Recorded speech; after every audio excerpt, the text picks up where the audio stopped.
Amatshana omthwakazo omuhle silamukela njalo kwesinye isiqephu sethu sezindaba kumsakazo we-Citizens Movement Radio. Namhla ngoLwesibili zili-19 kuNcwabakazi ngomnyaka ka-2025. Indaba lizethulelwa nguKhethiwe Chuma. Kuyosamba phambili namhlanje. Isicelo somanyano siqhubekela phambili njalo. Akukho kukhangelelwe ukuba kube khona uhambo belwenziwe ngumnangagwa olwe-TCAD, kutsho ibandla eliphikisayo. Ukwehlukana kwebandla leZANU-PF akuzukuletha utshintsho, kusho ibandla eliphikisayo. Nanzi indaba zethu ngokugcweleyo.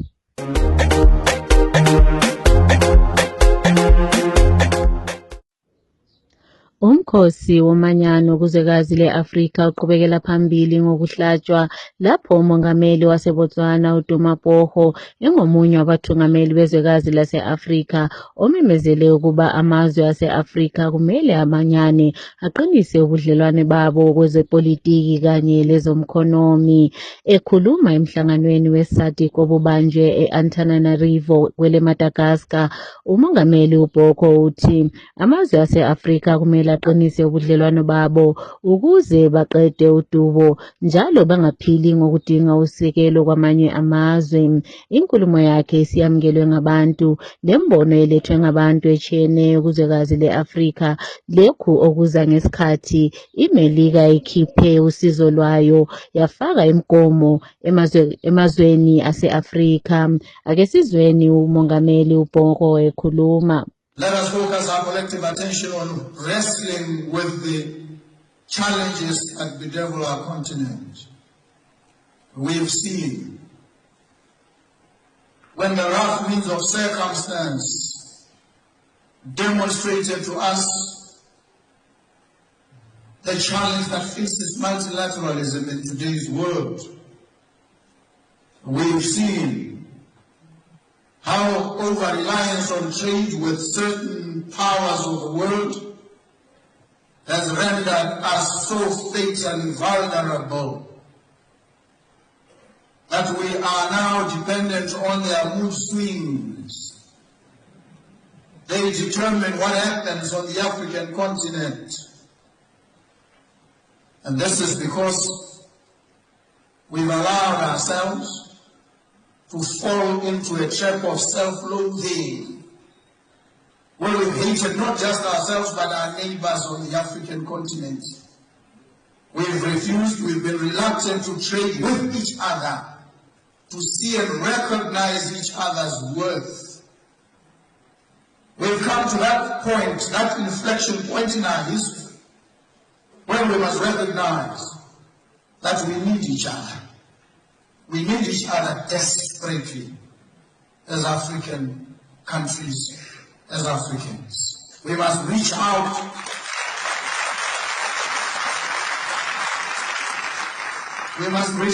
across barriers, across boundaries, across barricades, and find each other, and lean on each other, and hold each other by the hand as we strengthen, deepen intra-Africa trade.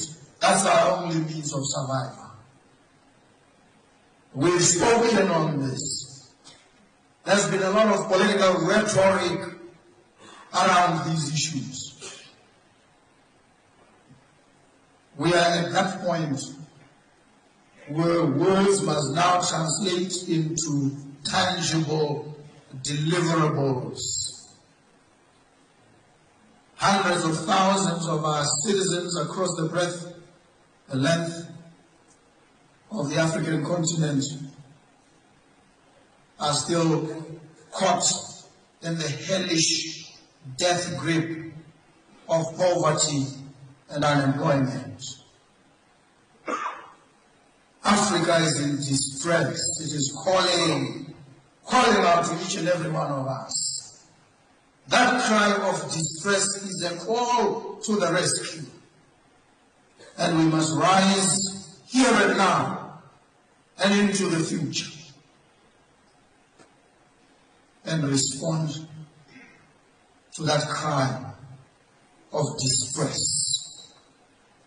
And so we are here today to carve pathways from the inalterable circumstances of our existence with an appreciation that the institutions, the ways in which we've organized ourselves, are routinized and are collectivized as stylized modes of behavior, must give way to transformative, radical, progressive ideas and actions.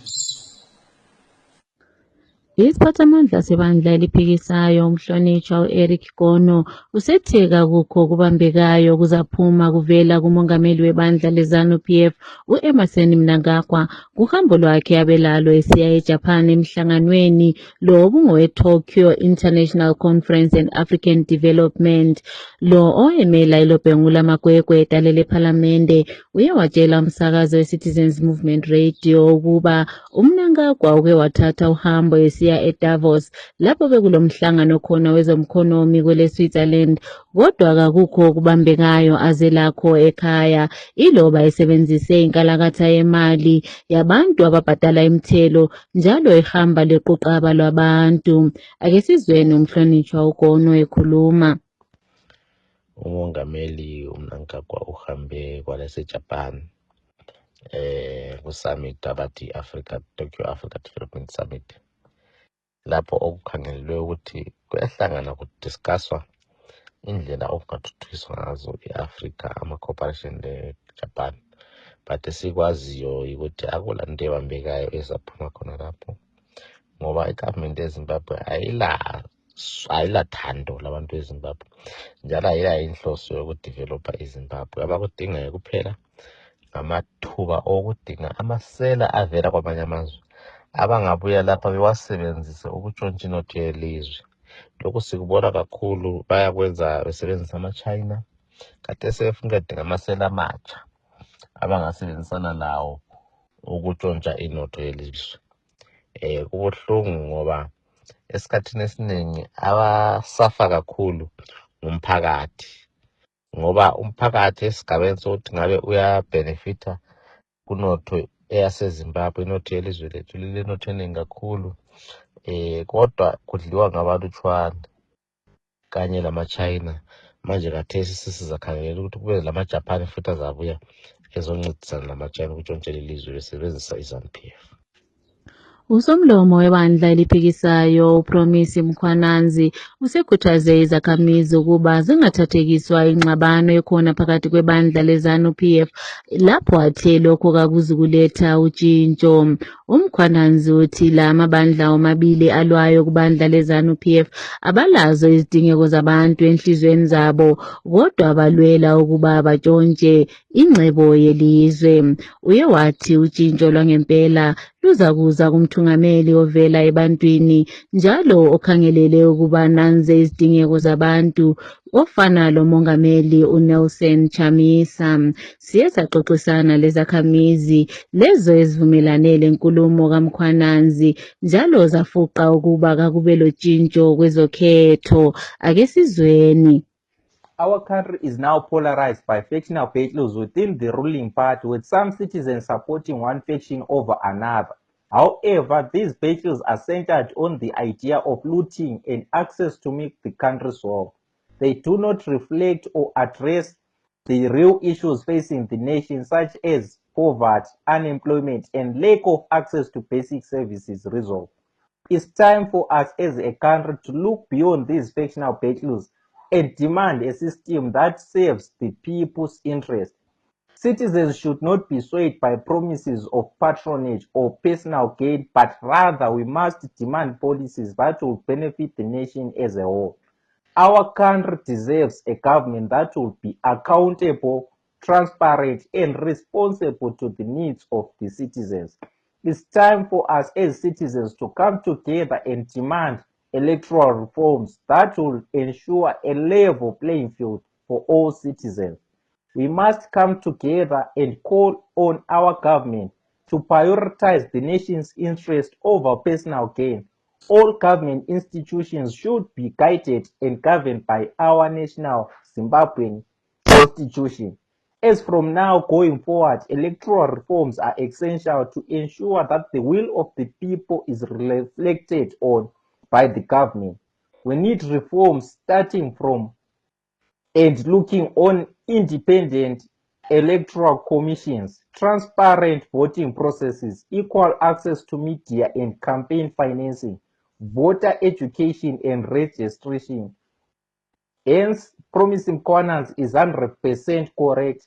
As Zimbabwean citizens, we believe and know that President Chamisa can deliver Zimbabwe and usher in the desired developmental, progressive, and transformational change needed by the country.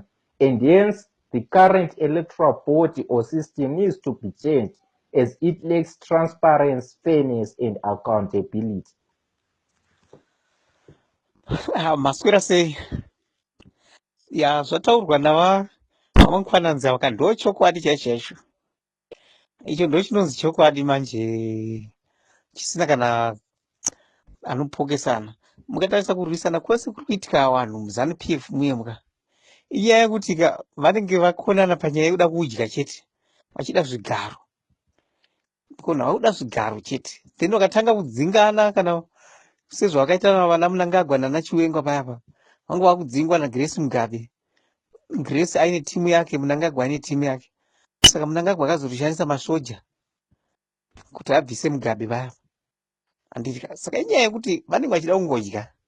Izvozvo timu raMnangagwa ndo rakudya, anditi timu raMugabe rese riri havachadya, vakutambura, vakunhonga svosve nemuromo. Ndosaka makaona vange vakuda kupanduka manje vachida kushandisa timu rana Geza riri.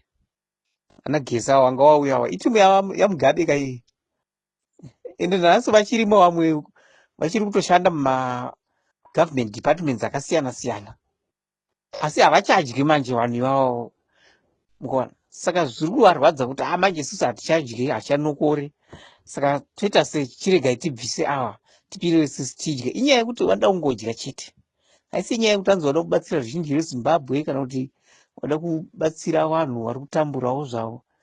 No, vanhu ava havana basa nevanhu.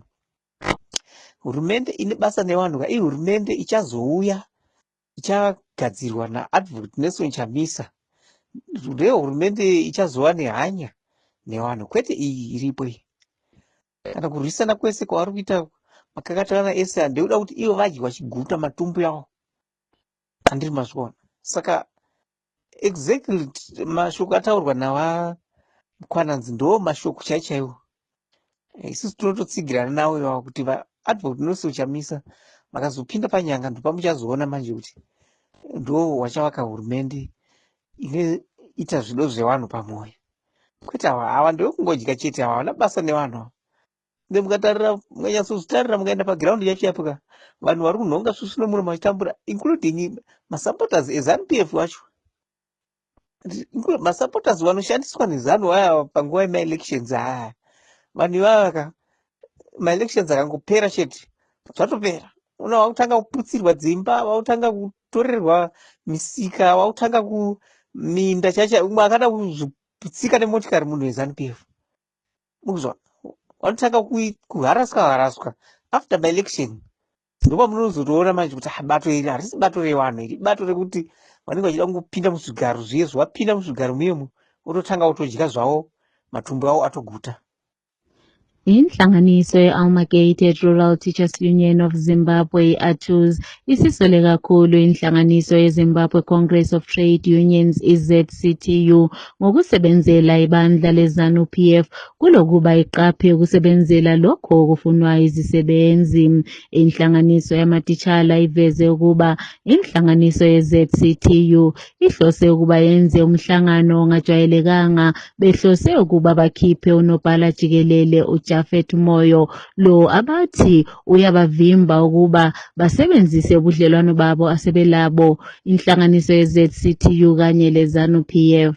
Umsekeli kaNobhala Jikelele wenhlanganiso ye-Achus uMnyaradzi Masiyiwa uye watshela umsakazo we-Citizens Movement Radio ukuba ubuthungameli obukhona enhlanganisweni ye-ZCTU isisetshenziswa libandla leZANU-PF kanti njalo kayisameli izidingo zabasebenzi. Ake sizweni uMasiyiwa ekhuluma. We condemn in strong terms the behavior of ZCTU. Since ZCTU was infiltrated, it has been behaving like its master. It has been behaving like ZANU-PF. The behavior of trying to replace Comrade SG Japhet Moyo from his position, trying to force him to retire before the proper time comes. We condemn that in strongest terms. SG Moyo was unfairly dismissed in the name of the retirement on 7 August 2024. And the faction in ZCTU is fronting, is trying to dismiss Moyo, who they view as the hindrance to selling out to the government. Moyo has been blocking selling out of the workers' board to the government, of selling out ZCTU to the government, specifically to ZANU-PF. So Moyo now is a victim of that, is a victim of defending the workers' interest. And we are alarmed that ZCTU is well aware that Justice Kujka, sitting in the Labour Court, found the retirement to be unlawful and ruled in favor of Moyo's application. That is, he is supposed to be reinstated. And as a truth, we simply urge ZCTU to do the right thing and reinstate Comrade Japhet Moyo. We are alarmed that the intention of ZCTU is to make sure that ZCTU is now dancing according to the tune of the ruling class, according to the tune of ZANU-PF, which doesn't want to respect workers' interest. And we urge the ZCTU General Council to just reinstate Comrade Japhet Moyo to his post and allow him to complete that term until official retirement. ZCTU should be a beacon of protecting labor rights. ZCTU should be seen as a mother of protecting the rights of workers in Zimbabwe. All other unions should take a leaf from ZCTU, and Japhet Moyo has been in front, has been leading in protecting labor rights. And we urge Japhet Moyo to seek a court interdict to block the illegalities that is being fronted by ZCTU forthwith. And we also urge all those who are all the union under ZCTU to stand in solidarity with Comrade Japhet Moyo. Sokulokumemezela ukuba uhulumende akhiphe umthelo ofakileyo emgodini yamanzi lapho abantu bethi kuyikujezisa izakhamizi ezivele eziphakathi kodubo. Isiphathamandla sebandla eliphikisayo uSemgondongwe uthi kuyayangisa ukuba uhulumende wehlulekile ukuletha umlando wakhe alawo wokunika izakhamizi amanzi aphephileyo njalo ahlanzekileyo, kodwa usetshenzisa izakhamizi ngokuba zigebheleni imkoti. Ake sizweni uGondongwe ekhuluma. It is embarrassing that after failing on its mandate to provide safe and clean running water to citizens in town, the government is now punishing them for drilling boreholes. You know, you cannot provide for your children and the children find their own means to survive, then you punish them for surviving. So it shows that our government is not a pro-people, it is not pro-poor, it is not pro-citizens of this nation. Because how can you punish people who are trying to survive in harsh conditions that you have created as a governing party? the ZANU-PF is now is the governing party, and they've failed to provide water, and water is life. You know, everything that we need to do, we need water, and the water is not provided by the government. Then we find our own means of digging bores. Then the government comes again and says they want to put a levy on the bores that we suffer to drill. The government should scrap the bore levy because it is already punishing. They are punishing the citizens of this nation. It's so sad that the so-said father cannot see the plight of the people of Zimbabwe. You know, you keep on piling pressure and you keep on piling misery upon misery on the suffering citizen of this nation because of greediness. You know, if it was not for corruption, they could be running water all over, even in hospitals, even in areas that are critical. But there is no water everywhere, and we try to find a way to eke a way of providing ourselves with water. Then again, the same corrupt people comes again and say they need something from the bore that we have drilled on our own. That is absurd, and it is stupid in the highest order. You know, we cannot survive such brutal force that is exerted on us by this regime calling itself a government. We need new leaders who are pro-poor, who are pro-people, who are pro-citizens of this nation, who see the plight of the people that they are leading, not live in lavish hotels and come down just to put some pressure and levies on everything that we try to find on our own. Thank you. Isiphathamandla sebandla eliphikisayo kanti njalo ngomunye walabo ababeboshiwe ngezepolitiki uJob Sikhala useveze ukuba umthungameli webandla eliphikisayo kwele Mozambique uVenancio Mondlane uza kuba isikhulumi esiqhakathekileyo lapho aza kwethula ibhuku lakhe kwele South Africa. uSikhala ukhangelelwe ukuba ethule ibhuku lakhe leli elikhuluma ngohambo lwakhe kwezepolitiki kwele South Africa mhla zingama-30 kuNcwabakazi. Ekusungulweni kwebhuku lakhe okwenziwa eMasvingo, umcimbi waphanjaniswa izigelekeqe zebandla leZANU-PF ezazithunganyelwa ngo-Esau Mutano. Ugatsha lwamapholisa izolo lwethule umbiko wokukhipha imininingwana mayelana lokugqekezwa kanye lokudutshulwa kukasomabhizinisi obesaziwa uJoseph Mutangadura obeneminyaka engama-67. Ngombiko ovele emapholiseni, uMutangadura uye wadutshulwa ngamadoda abeyisikhombisa abaye bagqekeza eplazini lakhe. Umbiko ubika la madoda ayabamba lo begcina egedini, bambopha izandla ngentambo zezicathulo, base besiyangena emzini kaMuyi lapho besebenzise insimbi ukuba bangene. Amapholisa athi uMutangadura uye wabikwa ukuba useshonile lapho efika esibhedlela sase-Eden eRuwa. Owayedlalela iqembu lama-Warriors kanti njalo edlalela i-Orlando Pirates uTendai Fire Ndoro obeneminyaka engama-40 akasekho. uNdoro kubikwa etholakale ebhubhile endaweni yakhe abehlala kiyo eGoli kwele South Africa. uNdoro odlalele amaqembu ashiyeneyo kwele South Africa agoqela i-Orlando Pirates, iMpumalanga Black Aces kanye le-Ajax Cape Town. Uye wadlalela njalo kwele Saudi Arabia i-Oman. Ngesikhangele kwezemidlalo, iSouth Africa isikhishiwe emidlalweni yeChan ngemva kokuba ibe ngujikilobhanqa le-Uganda emidlalweni odlalwe izolo kusihlwa. I-Uganda iqede iphezulu ilamaphuzu 7, kwathi iSouth Africa yona yabathatha ihlandla lesithathu.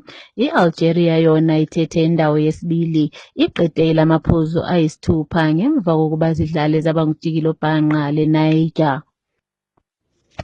Emidlalweni ye-English Premier League edlalwe izolo kusihlwa, iLeeds United esanda kuphenduka inqobe i-Everton 1-0 e-Elland Road.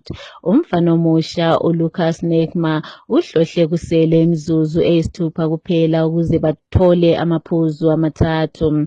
Kube lokusolwa ngenxa ye-penalty ephiwe ukapteni uJames Trioski, lo okuthiwe ubambe ibhola ngesandla esebhokisini, kukanti isandla sakhe bekukhanya sisendaweni yaso.